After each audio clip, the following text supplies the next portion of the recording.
Salut les amis, bienvenue sur Sport Company, bienvenue dans cette nouvelle vidéo YouTube où je vais vous parler de la nouvelle épaulière V-Seez, la V-Seez ARC V1 qui existe donc en deux versions. La version Elite qui est aujourd'hui réservée pour les joueurs NFL, qui est plutôt compliquée à commander mais qui est une très bonne épaulière, et je vais vous parler de celle que vous pouvez avoir aujourd'hui assez facilement. C'est la version Varsity qui est déclinée en trois versions pour les O-line, pour les running back linebacker et pour les receveurs et DB, éventuellement QB également.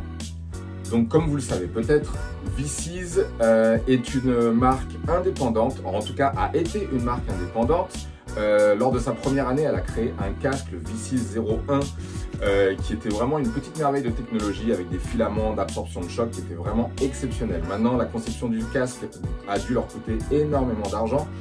Malheureusement, la société a duré 1 an ou 2 ans peut-être après la sortie du casque, et il a fallu se fasse racheter par une société un petit peu plus grande. Cette société, c'est Certor Sport, qui est une société dans le développement, dans l'ingénierie et le développement sportif, qui détient, ou en tout cas qui travaille en tout cas très fortement avec V-Seez et avec Schutt.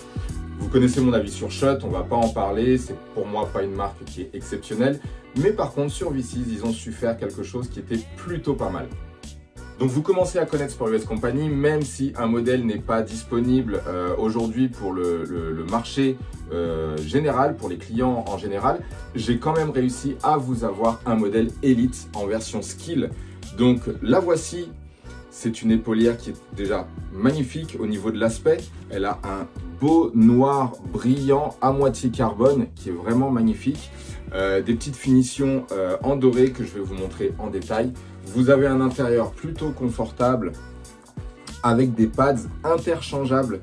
Les pads, en fait, tout comme le casque V-Seez, on peut changer juste l'intérieur des pads pour pouvoir s'adapter aux formes de votre torse. Donc voilà, donc c'est quelque chose que vous pouvez retrouver sur le modèle Elite uniquement. Vous avez une backplate intégrée et vous avez également un nouveau système d'attache que je vais vous montrer.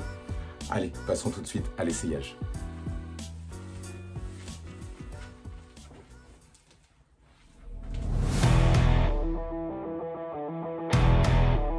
Donc voilà l'épaulière V-Seez Elite en version Skill cette fois. Elle existe en 3 versions. Elle existe en version Trench pour les O-line, D-line. Elle existe en version All-Purpose pour les running back linebacker. Et elle existe en version Skill pour les QB, receveurs, DB. Moi, je les présente aussi pour les tight ends que je trouve qu'ils doivent être équipés en Skill. Maintenant, vous faites à peu près comme vous le souhaitez. Le prix de vente de cette épaulière, 970 €. Et ouais, c'est pas donné. Ça commence à venir élevé pour une épaulière. Même pour ceux qui ont les moyens, je pense qu'il vaut mieux partir sur une X-Tech que sur une V-Seez à ce prix-là en tout cas. Mais ça n'empêche qu'elle est magnifique, elle est très mobile. Vous avez vu cette encolure, elle est vraiment exceptionnelle là-dessus. Allez, on y va, on va se l'attacher comme si on allait se préparer pour les matchs. Donc comme je vous ai dit, nouveau système d'attache, un peu comme des attaches de ski. Alors je vous montre ça. Vous voyez, c'est juste une glissière que vous rentrez à l'intérieur et vous entendez ici, voilà, le serrage. Vous avez vu quand même la mobilité. Je vais mettre un casque également pour pouvoir vous montrer.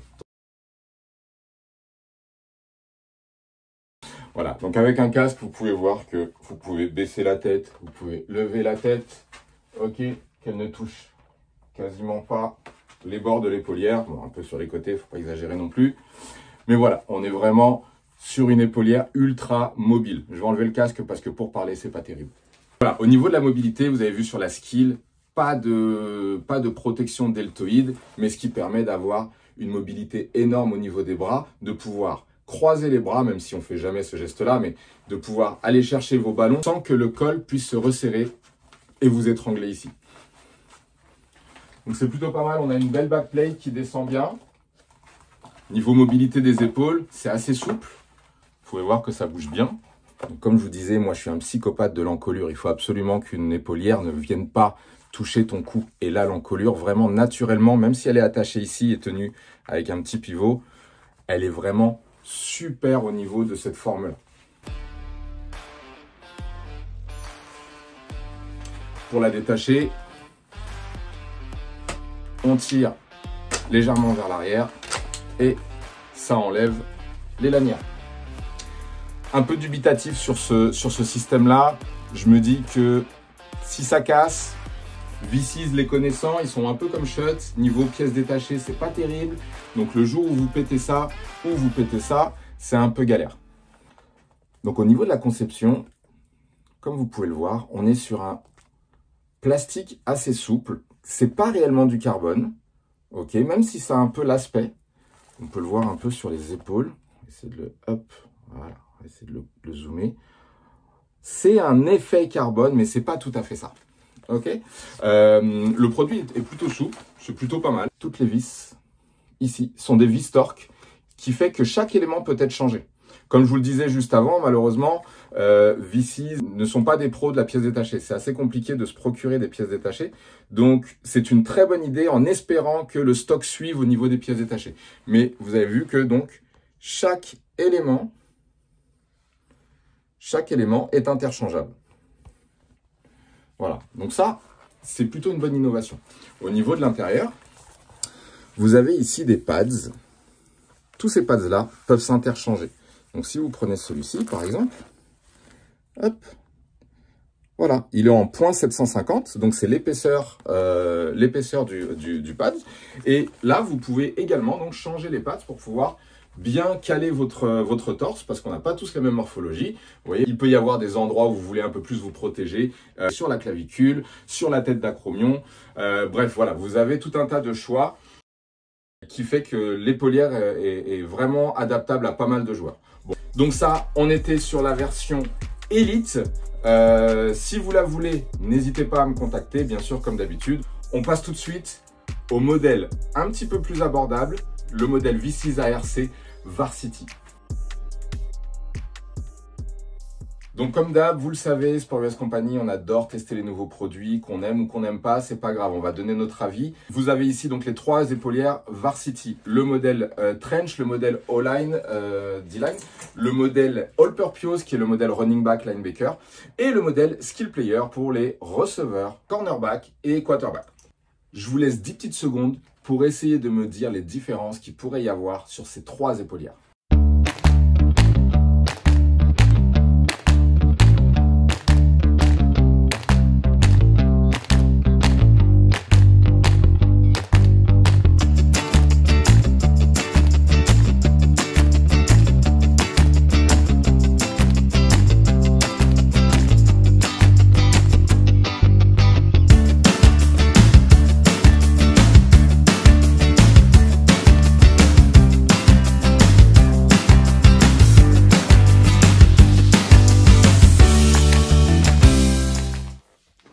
Alors, vous avez trouvé? Bon, c'est vraiment limite invisible à l'œil nu, mais je vous le montre rapidement. De l'angle ici à là, nous avons environ 11 cm en dehors de la couture, sur la trench. Nous avons ici un tout petit peu moins de 11 cm sur la skill, et nous avons un tout petit peu plus de 11 cm sur la all purpose. Donc sur les trois épaulières, pour moi, vous avez exactement la même forme, les mêmes pattes deltoïdes, la même forme des arches, la même longueur de torse, et vous avez quasiment les mêmes épaules. Marketingment parlant, V6, je ne sais pas ce qui vous est passé par la tête. Pourquoi avoir fait trois modèles pour des positions différentes qui sont quasiment identiques? On aurait pu faire trois épaulières complètement différentes, une avec beaucoup de protection, une avec beaucoup de mobilité, et un mix des deux pour les O-line, D-line, parce que selon si vous êtes centre, D-end ou si vous jouez nose, guard ou tackle, forcément vous n'allez pas avoir les mêmes besoins sur une épaulière. Donc on y va pour le modèle Trench. Ok, le modèle Trench qui est un modèle plus pour les O-line, D-line. Donc vous avez une très belle encolure, un col plutôt souple. Vous avez à peu près la même finition de plaque que sur l'Elite. Elle est un tout petit peu plus lourde. Les finitions toujours en doré, plutôt sympathiques. Vous avez des vis torque seulement sur les éléments, sur certains éléments, dont la sangle qui est ici. Et après le reste, ça reste du rivet comme toutes les autres épaulières. Même sur les épaules, on est sur du rivet. Donc ce sont des parties qui ne sont pas interchangeables. Vous avez une backplate intégrée qui, elle, peut se démonter grâce aux petites vis qui sont ici. Alors sur un O-line, pourquoi pas. Sur un guard, un tackle, pourquoi pas. Sur un nose, j'y vois pas d'intérêt. Sur un tackle en défense, j'y vois pas réellement intérêt. Sur un D-end également, pas trop d'intérêt, mais elle est sur le modèle, donc bah écoutez, c'est toujours ça de gagner. Comme vous pouvez le voir, on est quand même sur un modèle qui est beaucoup plus épais que le modèle Elite, qui est quand même tout à fait confortable. Honnêtement, pour avoir essayé beaucoup d'épaulières, celle-là est plutôt confortable. Alors, faut l'imaginer sur un gabarit de O-line. Vous savez, les O-line, vous avez toujours le même problème, c'est que vous n'avez pas tous les mêmes gabarits. Il y en a qui sont plutôt grands, athlétiques, même s'ils sont un peu lourds. Et vous en avez qui sont un petit peu plus, on va dire un peu plus gras, sans mâcher les mots. Et donc, vous avez un peu plus de poitrine. Et donc, votre principal problème, malheureusement, quand vous avez pas mal de poitrine, ça marche aussi pour les mecs qui ont vraiment des gros pecs, c'est qu'il faut absolument que l'épaulière reste en place sous le pec. Pourquoi? Parce que quand elle est au-dessus du pec, à chaque fois que vous allez vous baisser ou à chaque fois que vous allez lever les bras, elle va passer au-dessus et malheureusement, votre pec va ressortir et il va falloir faire ce fameux geste que tout joueur de football américain fait, tirer sur son épaulière vers le bas. Au niveau des sangles, on est sur des sangles à ceinture, à œillet, classiques. Voilà, rien de particulier. Honnêtement, j'ai un peu plus confiance en ces sangles-là que les attaches sur les élites. Ou pour ceux qui se souviennent, sur la Pro Gear Razor, vous aviez des attaches un peu plastiques qui étaient vraiment très ingénieuses, mais le jour où vous pétez ça, c'est impossible de pouvoir la réparer. Là, au moins, on est sur un modèle où si la sangle pète, j'ai rarement vu ça, mais ça peut arriver, si la sangle pète, vous pouvez la changer. Vous avez une petite protection ici pour éviter de vous faire couper dessous de torse ou les bras par la sangle. Donc ça, c'est plutôt cool aussi. Au niveau de la mobilité, bon, on est sur un modèle O-line. À part le centre et le D-end, qui pour moi sont des joueurs que j'équipe en skill player parce qu'ils ont vraiment besoin d'être ultra mobiles, pour un guard ou un tackle, c'est plutôt bien. Vous avez des protections deltoïdes qui viennent vous protéger une partie de ce qui relie l'épaule au pec. Donc ça, c'est plutôt pas mal.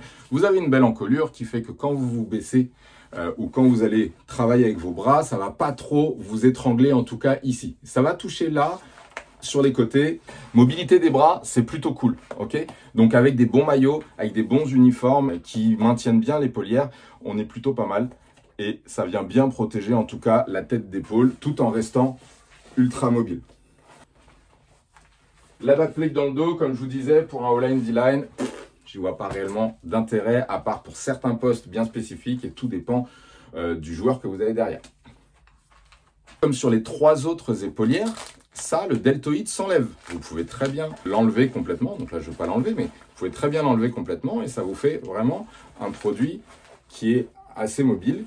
Donc voilà pour la trench. Je vais vous faire les trois, hein, mais comme je vous ai dit, il n'y a pas réellement de grosses différences. Donc on va passer vite fait sur la all-purpose. Donc all-purpose qui veut dire un peu tous les postes. Donc ça marche pour tous les postes un peu hybrides, genre running back, linebacker. Quand je dis linebacker, ça peut être toutes les variantes de linebacker, du nickel au rover. Ça peut marcher pour les safety ou pour les corners qui veulent généralement un peu de protection. Mais là, comme je viens encore de vous le dire, les trois sont un peu identiques. Donc vous avez vu, alors la taille que j'avais avant, c'était une XL pour la trench. Là, on est sur du L en all-purpose.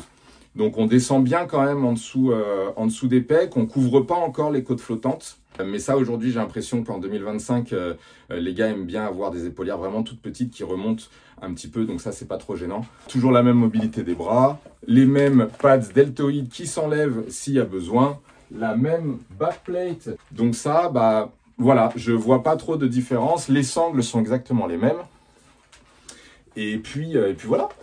Encolure, bah pareil. Ok, à part que c'est une L, donc forcément, elle est un petit peu plus haute. Mais sinon, on est sur la même chose. On passe tout de suite à la skill et vous allez voir que on est aussi également sur la même chose. Et voilà, la skill player, donc pareil, je l'ai prise en L. Hop, on va la resserrer un peu ici. Voilà. Donc pareil que celle de juste avant. Je pense que peut-être le col par rapport à la all-purpose est un petit peu plus fin. J'ai l'impression qu'il touche moins mon cou. Voilà. Les pads deltoïdes, toujours les mêmes, de la même taille. Les pads d'épaule, quasiment les mêmes. Comme je vous ai dit, je vous montrerai la différence après, mais il y a 2 petits centimètres qui changent sur une des épaulières. On est toujours à la même distance au niveau de la couverture des côtes flottantes. Les sangles sont exactement les mêmes. Et la backplate, exactement la même. Au niveau de l'intérieur, on est sur une mousse plutôt confortable. Vous avez ici des petits pads clavicule. Donc ça, c'est plutôt pratique pour ceux qui ont des problèmes de clavicule, des fragilités dans la clavicule. Donc ça, c'est plutôt pas mal. Ça permet d'avoir une petite épaisseur en plus. Souvent, par contre, l'épaisseur en plus vous donne une hauteur en plus au niveau du casque et ça peut gêner quand vous tournez la tête. En général, personnellement, moi, je les enlevais, mais j'avais pas de problème de clavicule. Pour ceux qui veulent les garder, vous pouvez les garder. Il n'y a aucun problème là-dessus. Du moment que vous êtes mobile, il n'y a pas de souci. Voilà, donc merci VICIZ de vous être penché dessus, d'avoir dépensé sûrement de nombreuses heures à se dire comment on va faire pour proposer 3 épaulières à 3 niveaux de postes différents sur le terrain et en fin de compte d'avoir pris quasiment la même et juste d'avoir changé la petite étiquette où il y a marqué skill. Donc mon petit conseil Sport US Company, achetez, si elle vous intéresse bien sûr, achetez l'épaulière qui correspond à votre poste, mais sachez très bien qu'en varsity, vous aurez exactement la même chose que vous n'avez pas en élite, qui est complètement différente. J'ai pas acheté 3 élites parce que c'est vraiment des modèles qui sont très chers à l'achat, mais vous les trouverez sur le site Sport US Company avec les photos où vous verrez clairement la différence entre les modèles Trench, All Purpose et Skill Player, donc sur la version élite.